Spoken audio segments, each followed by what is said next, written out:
I used to think our house was the safest place in the world. For beige walls, a modest lawn, a kitchen that smelled like coffee in the mornings and roasted chicken on Sundays. It wasn't a mansion, but it was ours. It was supposed to be built on trust, on love. That illusion began to crack on a random Tuesday evening. She came home late again. The third time that week. Normally she was punctual, almost obsessively so. But lately she had excuses ready before I could even ask. Traffic was a nightmare. The project at work is on fire. Don't wait up. I'll just grab something on the way home. That night, though, something shifted. She walked in smiling too hard, her hair just a little too neat for a 12-hour day at the office. I noticed the faint smell of cologne clinging to her blouse. Not hers, not mine. My stomach clenched, but I forced myself to keep the conversation light. We ate dinner together, though she picked at her food, scrolling her phone under the table. Sorry, it's just work, she said when she caught me looking. But her eyes didn't match her voice. They darted, avoiding mine, like she was afraid the truth might spill if we held eye contact for too long. Later, after she went upstairs to shower, I noticed her purse on the chair, open just enough for curiosity to slip its hand in.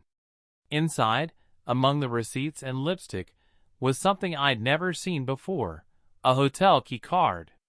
It was branded sleek, with the name of a downtown hotel etched in gold. The kind of place we'd only ever splurged on for anniversaries. My chest tightened. At first, I told myself it had to be innocent. Maybe she'd booked something for us, a surprise.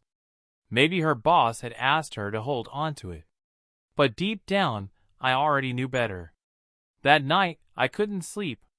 She lay beside me, scrolling her phone until late, her screen lighting up her face in ghostly flashes. I pretended to be asleep, listening to the faint taps of her fingers.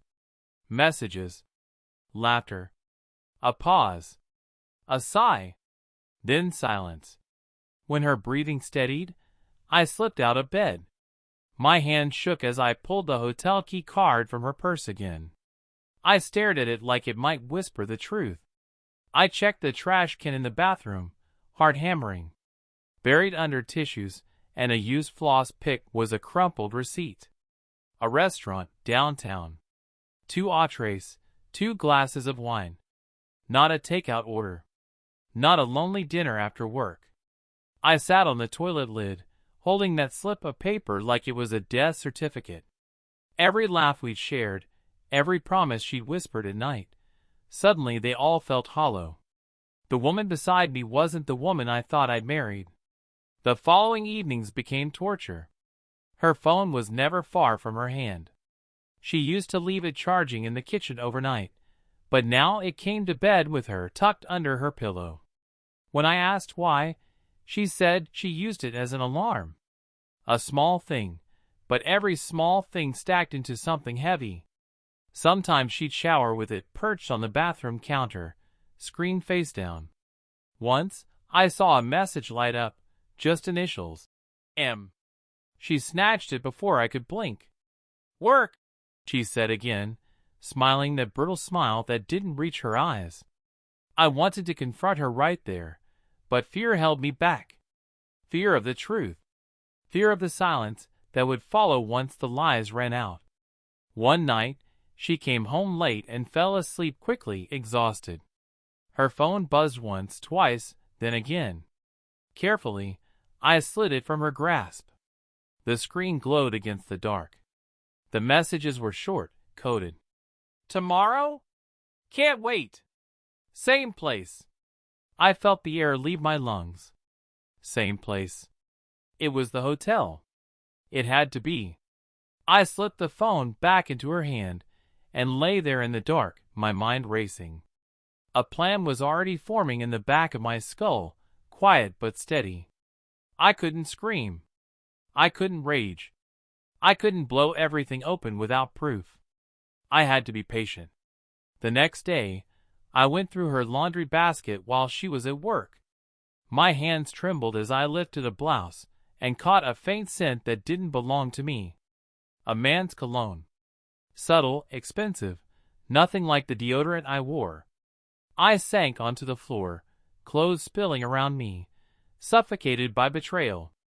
Our house, the one place I believed was untouchable, was now the crime scene of lies. And in that moment, I knew she wasn't just working late. She wasn't just tired. She was living another life, and I had only seen the surface. I spent the rest of that week acting normal, smiling at dinner, asking about her day, nodding at her excuses. But inside, the silence screamed. The house that once felt warm and safe was now a stage. Every word she spoke was a rehearsed line, every gesture a prop in a play designed to keep me blind. But I wasn't blind anymore. I was watching. I was waiting. And soon, I would know everything. Work had always been my refuge. A place where numbers behaved logically, where spreadsheets balanced if you entered the data correctly, where emails were straightforward and predictable. But after that night with the hotel key card and the secret texts, nothing at my desk made sense anymore. The office was buzzing with the usual noise, phones ringing, keyboards clattering, muffled conversations in glass-walled meeting rooms, but it all sounded distant, like I was listening from underwater. My coworkers asked if I was okay. I forced a smile, nodded, pretended to care about quarterly reports. Inside, all I could hear was the echo of, "Same place. Tomorrow." At lunch, I shut my office door, pulled out my laptop, and started searching. Not for market trends or project templates. For spy gear, GPS trackers, hidden cameras, voice recorders. It felt ridiculous at first, like I had stumbled into the paranoid corner of the internet. But the more I scrolled, the less ridiculous it felt. If she was bold enough to risk everything, then I needed to be smarter than her lies. I wasn't going to be the fool sitting in the dark while she lived her second life in daylight. I started small.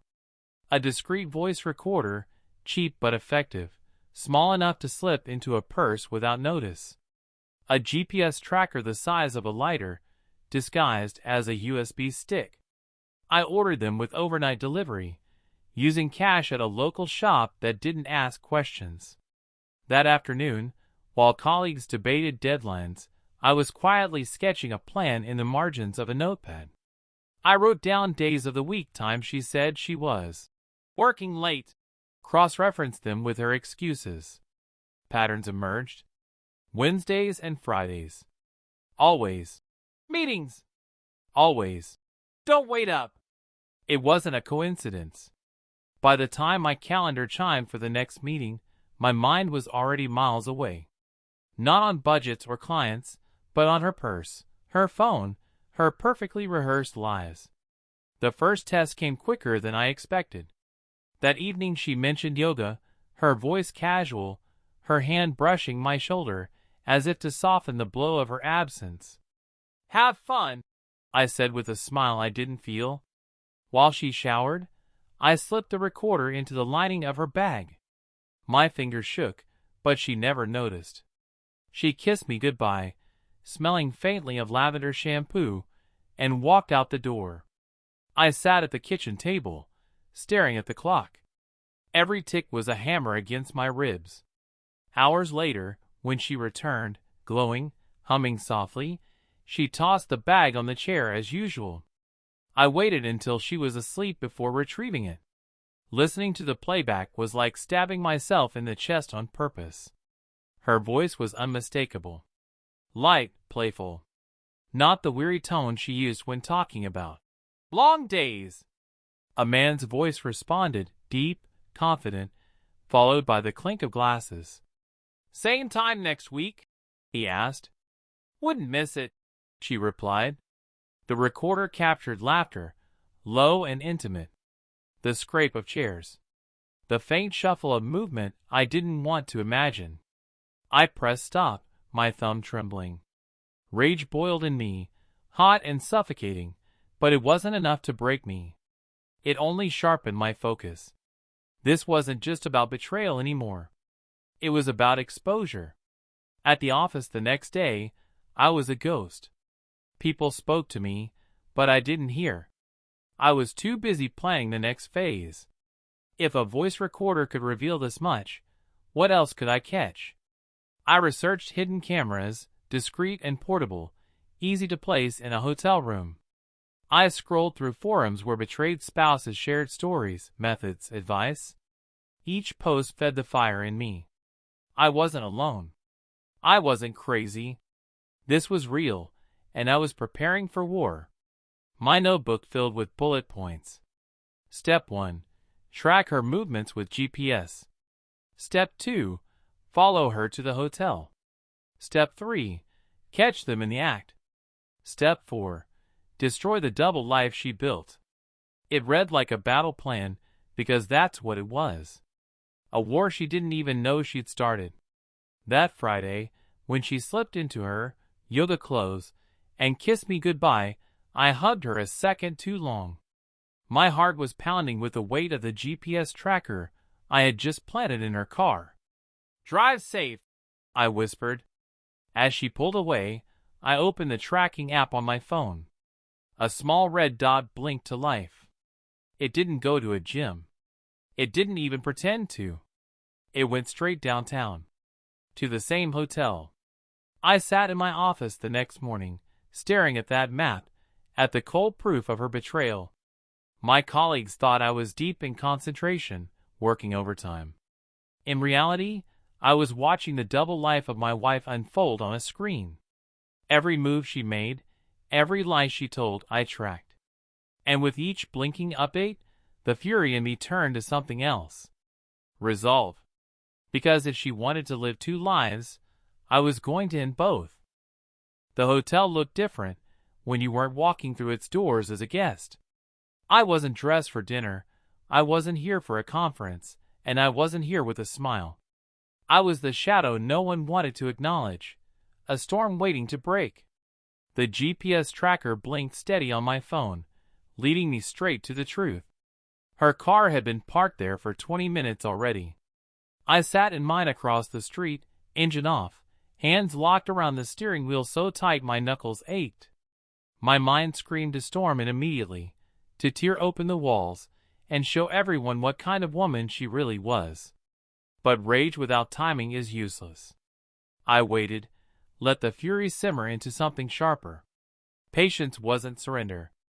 It was preparation. Inside, the lobby was warm and golden, filled with the low murmur of travelers and clinking glasses from the bar. None of them noticed me. Just another man passing through, invisible in my fury. I had already scouted the layout from the hotel's website. Elevators in the center, stairwells at each corner, discreet hallways branching off into rows of doors. I walked straight to the reception desk, pretending to check my phone. My heart pounded as I glanced at the wall behind the clerk. A map of the hotel floors, neat little squares numbered in sequence. Her pattern was predictable. Same hotel. Same floor. Same time. I didn't need her room number. I just needed proof. The stairwell smelled faintly of bleach and damp concrete. Each step upward echoed like a drumbeat of war. By the time I reached the third floor, I was sweating, though the air was cool. My hand hovered over the recorder in my pocket, ready to capture every sound. Her laugh hit me before I saw her. It slipped under the door at the far end of the hallway, soft but unmistakable. A sound that used to belong to me alone. I froze, listening. Then a man's voice joined hers, low and intimate. The sound of betrayal was louder than any scream. I pulled the hidden camera from my bag and pressed it against the small slit of space where the door didn't quite meet the frame. It wasn't much, but enough. I didn't need Hollywood angles. I just needed them in the same room. The feed glowed faintly on my phone. Two figures. Her on the edge of the bed, his jacket tossed on the chair. Their bodies leaned close, too close for anything innocent. I recorded every second. Her hands touched his. Their lips almost met. Then they did. I bit down so hard I tasted blood. But I didn't move. Not yet. When I finally acted, it wasn't with fury. It was with precision. I slammed the door open. The lock snapped back from the force, the sound exploding through the hallway.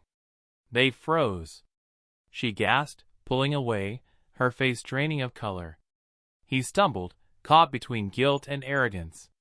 "Please," she stammered. "It's not what it looks like." But my phone was already in my hand, the live feed still recording. "Oh, it's exactly what it looks like," I said, my voice steady, colder than I thought possible. For a moment, the room was silent except for the hum of the air conditioner. She looked at me as though she was seeing a stranger. Maybe she was. "You followed me?" she whispered, horror in her eyes. "No," I said, holding up the screen. "I caught you. There's a difference." I turned to the man, whose face twisted into something between smug and uncomfortable. "You," I spat, "were supposed to be a friend. Instead, you became proof." Neither spoke. Neither could. The camera in my hand had already said everything. I didn't yell. I didn't throw punches. That would have been too easy, too forgettable. Instead, I smiled. "Thank you both," I said softly. "You've given me exactly what I needed."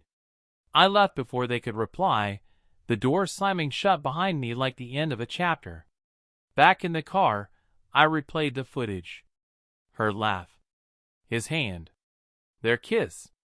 Proof undeniable, captured forever. But this wasn't the end. This was the beginning of the reckoning. Because betrayal wasn't just about the act itself. It was about what I would do with it. And I already knew the answer. I would destroy their lives at the perfect moment. Not with fists. Not with screams. With exposure. And when the time came, they wouldn't just lose me. They would lose everything. The dining room glowed with soft light from the chandelier above, its crystals scattering gold across the table set for celebration. Plates gleamed, wine glasses sparkled, and a rose sat steaming in the center like the centerpiece of a perfect evening. But tonight wasn't about food or family. Tonight was about the truth. I had planned every detail. Invitations sent a week in advance. My parents. Her parents. Our closest friends. Even her sister, who never missed a chance to play the angel at gatherings. Everyone she cared about most was seated around this table. She thought this dinner was about reconciliation. She thought I was extending an olive branch after weeks of distance. She thought I was naive enough to forgive. She was wrong. I watched her across the table, smiling as if nothing had ever happened. She laughed at my father's joke, passed bread to her mother, and brushed her hair behind her ear with that same practiced charm that had once fooled me too. I let her bask in the illusion. I let her believe for just a little longer. Then I raised my glass. "I want to make a toast," I said. My voice was calm, clear, steady enough that no one suspected the storm underneath. The room hushed. All eyes turned to me. I looked at her, held her gaze, and smiled. "To honesty, the foundation of every marriage, and to the truth which has a way of finding its way to the surface, no matter how deep it's buried." Confusion rippled through the table. She tilted her head, still smiling, but her eyes flickered, nervous, searching. Before she could speak, I set my phone on the table and tapped the screen. The video played. Her laugh. His hand on hers. Their kiss. Gasps filled the room. Forks clattered against plates. Her father's face turned crimson. Her mother covered her mouth in horror. My mother shook her head, eyes wide with disbelief. And her. She froze, eyes wide, color draining from her face as the truth played out in high definition for everyone she loved. "This is what honesty looks like," I said quietly, my voice cutting through the silence. This is what she's been doing, while telling me she was working late, while telling you she was faithful, while building a life on lies. Her sister stood furious. How could you? She snapped at her. Her father slammed his fist on the table, shaking the glasses. Disgraceful, she stammered, hands trembling. It's not what you think. But her words drowned beneath the weight of her betrayal. I didn't shout. I didn't need to. This, I said, gesturing to the screen, is why this marriage ends tonight. You've taken enough from me. But now, everyone knows who you really are. And I'll make sure you never forget it. Silence fell again, broken only by her sobs. I stood, tucking the phone back into my pocket, and walked out of the dining room. Chairs scraped behind me, voices called my name, but I didn't stop. I left her there, broken, exposed, stripped of the illusion she had built so carefully. Outside, the night air was cool, sharp with the scent of autumn leaves. I breathed it in deeply, feeling lighter than I had in months. The footage had been my weapon. The dinner had been my battlefield. And the truth had been my victory. She thought she could betray me in secret. She thought lies could last forever. But the truth always wins. And tonight, it had destroyed her,